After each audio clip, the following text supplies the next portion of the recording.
Hello everyone, RS academy बाना YouTube channel में आप सभी को हार्दिक स्वागत है। आज हम लोग इस वीडियो में हिंदी से अंग्रेजी में अनुवाद करने का नियम को देखेंगे। यह एक ऐसा नियम है कि हिंदी से अंग्रेजी में बड़ा से बड़ा वाक्यों को ही आप आसानी से ट्रांसलेट कर सकते हैं। तो चलिए अब हम वीडियो को कंटिन्यू करते हैं।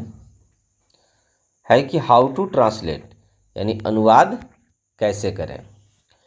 यहाँ समझना है कि हिंदी से अंग्रेजी में अनुवाद करने के लिए ग्रामर के बहुत सारे नियम होते हैं। हमें हिंदी से अंग्रेजी में अनुवाद करना है तो इसके लिए ग्रामर के बहुत सारे नियम होते हैं, जैसे tense, voice, modals, verb to be, non finites, ETC. यानी हिंदी से अंग्रेजी में अनुवाद करने के लिए ये बहुत सारे नियम हैं।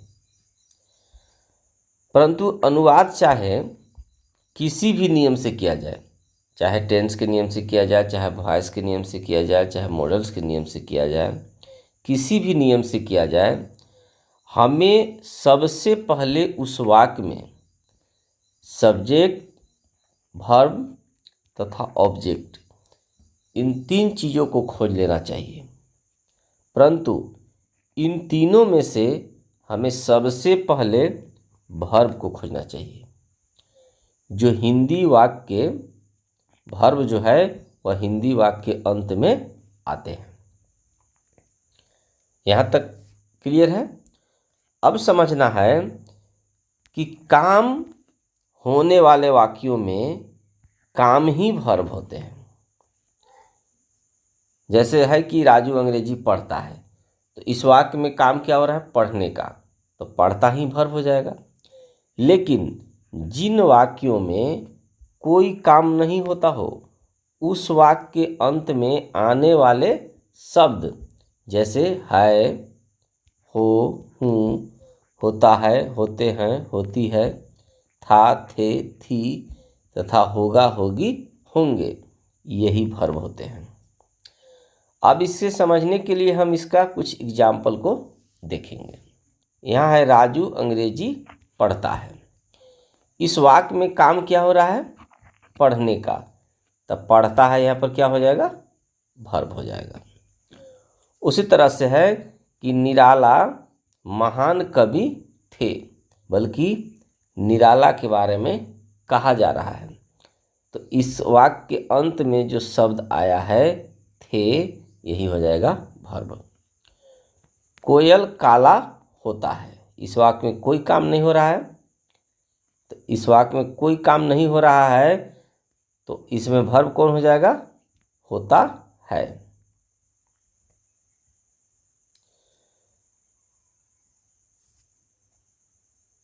जब हम लोग वर्ब खोजने सीख गए तो अब हम लोग सब्जेक्ट खोजने सीखेंगे।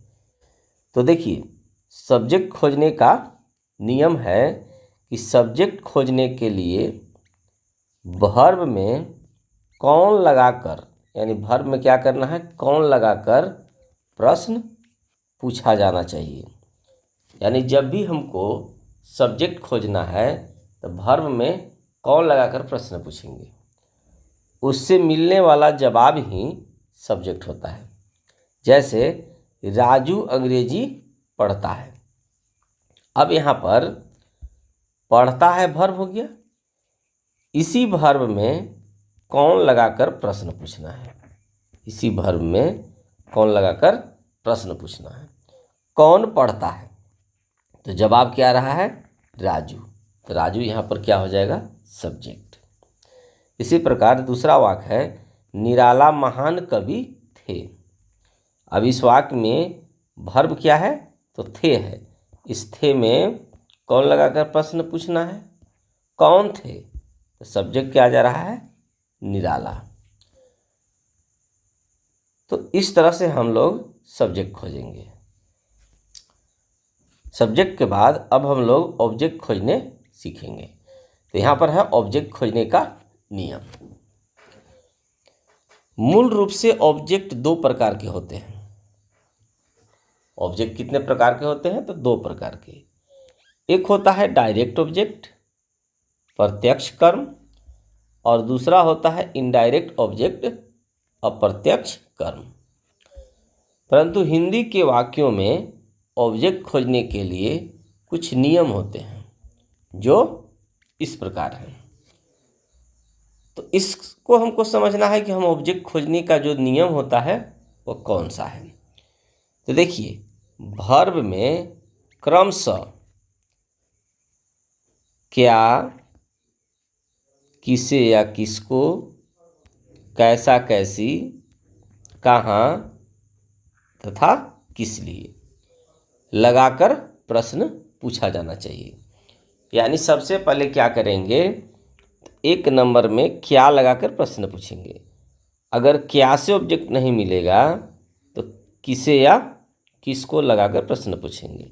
अगर उससे भी नहीं मिलेगा तो कैसा कैसी, अगर फिर भी नहीं मिलेगा तो कहाँ, और फिर भी नहीं मिलेगा तो किस लिए लगाकर प्रश्न पूछना चाहिए। किससे पूछना चाहिए? वर्ब से हमारा ऑब्जेक्ट मिल जाएगा। अब इसे अच्छी तरह से समझने के लिए हम लोग इसका उदाहरण को देखेंगे। रामू अंग्रेजी पढ़ता है, यहाँ पर पढ़ता है वर्ब हो गया। अब इसी वर्ब में कौन लगाकर प्रश्न पूछ देना है। कौन पढ़ता है? तो रामू, सब्जेक्ट हो गया। अब सबसे पहले वर्ब में क्या लगाकर प्रश्न पूछेंगे ऑब्जेक्ट खोजने के लिए। क्या पढ़ता है, तो जवाब क्या आ रहा है? अंग्रेजी। तो अंग्रेजी यहाँ पर क्या हो जाएगा? ऑब्जेक्ट। अभी पहला समझ गए। अब दूसरा वाक्य है, अनुज सर मुझे पढ़ाते हैं। तो पढ़ाते हैं वर्ब। अब इसमें कौन लगाकर पूछना है? कौन पढ़ाते हैं? अनुज सर, सब्जेक्ट। क्या पढ़ाते हैं, तो क्या से जवाब नहीं मिल रहा है, तो क्या करेंगे, इसमें किसे या किसको लगाकर प्रश्न पूछेंगे।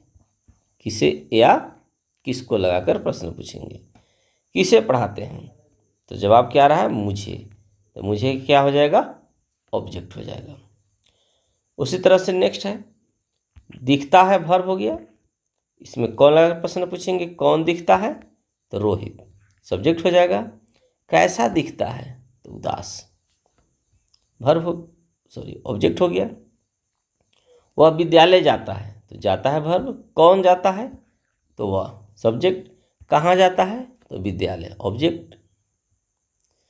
बच्चा मिठाई के लिए रोता है, रोता है वर्ब। कौन रोता है? बच्चा।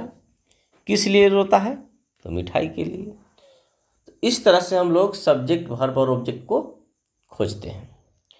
अब थोड़ा सा यहाँ पर ध्यान देना है, मैंने यहाँ नोट में लिखा है कि क्या से मिलने वाला ऑब्जेक्ट डायरेक्ट ऑब्जेक्ट कहलाता है तथा किसे या किसको से मिलने वाला ऑब्जेक्ट इनडायरेक्ट ऑब्जेक्ट कहलाता है।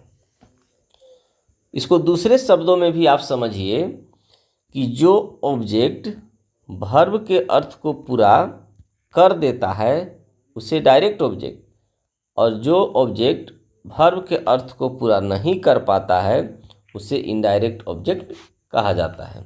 जैसे अनुज सर मुझे अंग्रेजी पढ़ाते हैं, तो पढ़ाते हैं वर्ब हो गया। कौन पढ़ाते हैं, तो अनुज सर, सब्जेक्ट हो गया। क्या पढ़ाते हैं, तो क्या से जवाब क्या मिल रहा है, तो अंग्रेजी। तो क्या पढ़ाते हैं? अंग्रेजी। यहाँ पर अंग्रेजी जो है इस वर्ब के अर्थ को पूरा कर दे रहा है। लेकिन किसे पढ़ाते हैं, तो मुझे, ये भी ऑब्जेक्ट है। तो यहाँ पर ध्यान देना है कि अगर अंग्रेजी न रहे, सिर्फ रहे कि अनुज सर मुझे पढ़ाते हैं, तो अनुज पढ़ाते हैं वर्ब। कौन पढ़ाते हैं? अनुज सर। किसे पढ़ाते हैं? मुझे। तो मुझे ऑब्जेक्ट होते हुए भी यह अर्थ को स्पष्ट नहीं कर पा रहा है कि अनुज सर हमें क्या पढ़ाते हैं। तो इसलिए क्या से मिलने वाला डायरेक्ट और किसे या किसको से मिलने वाला इनडायरेक्ट। और इसी को दूसरे शब्दों में हमने क्या समझा कि जो ऑब्जेक्ट वर्ब के अर्थ को पूरा करेगा उसे डायरेक्ट, और जो वर्ब के अर्थ को पूरा नहीं करेगा उसे इनडायरेक्ट। अब हम लोग इसको अंग्रेजी में ट्रांसलेट करने सीखेंगे। यहाँ समझना है कि सबसे पहले हम लोग सब्जेक्ट लिखेंगे।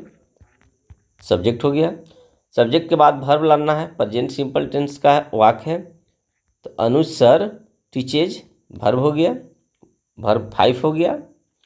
इसके बाद अब डायरेक्ट और इनडायरेक्ट दो ऑब्जेक्ट हैं, तो इसका नियम होता है कि सबसे पहले इनडायरेक्ट ऑब्जेक्ट को रखना है, लेकिन आप चाहें तो डायरेक्ट को भी पहले रख सकते हैं। जैसे यहाँ पर हमने डायरेक्ट को पहले रखा है, डायरेक्ट ऑब्जेक्ट को पहले रखा है तो पहले रख लिए, लेकिन इनडायरेक्ट को लास्ट में रखने के लिए इसके पहले प्रीपोजिशन टू को लगाना होता है। तो इस तरह से भी आप ट्रांसलेट कर सकते हैं, यानी Anuj sir teaches English to me. और दूसरा तरीका क्या है, अनुज सर सब्जेक्ट यहाँ वर्ब कर दिए और इनडायरेक्ट को यहाँ पर मी पहले कर दिए और लास्ट में इंग्लिश ऑब्जेक्ट को लिखेंगे, तो यहाँ प्रीपोजिशन टू लाने की ज़रूरत नहीं पड़ेगा। तो डियर गाइज, आई होप आपको यह वीडियो पसंद आया होगा। Thanks for watching.